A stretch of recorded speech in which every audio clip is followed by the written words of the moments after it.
शर्तिला एकादशी का व्रत माघ कृष्ण एकादशी तिथि को रखा जाता है।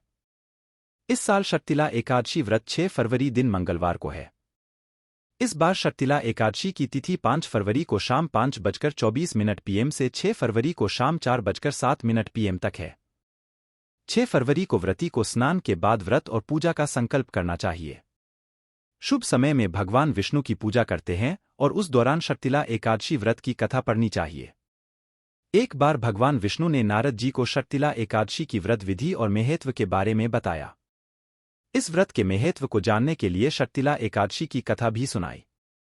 पौराणिक कथा के अनुसार धरती पर एक नगर में ब्राह्मण दंपत्ति रहते थे। एक दिन पति की मृत्यु हो गई, जिससे उसकी पत्नी विधवा हो गई।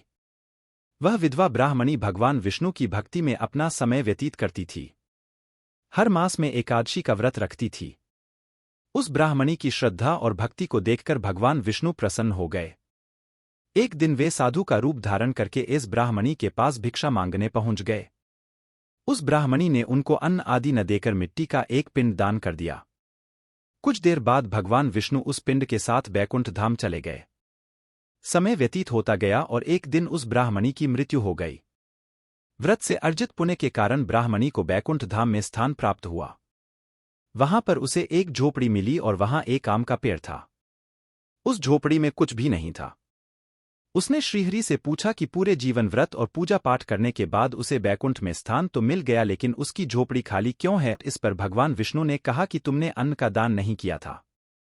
पुण्य के प्रताप से मृत्यु बाद बैकुंठ मिला, लेकिन अन्न से वंचित रह गई। ब्राह्मणी ने श्रीहरि से इसका उपाय पूछा। तब उन्होंने कहा कि जब तुम्हारे पास देव कन्याएं आएं तो उनसे शर्तिला एकादशी व्रत और उसकी विधि के बारे में पूछना।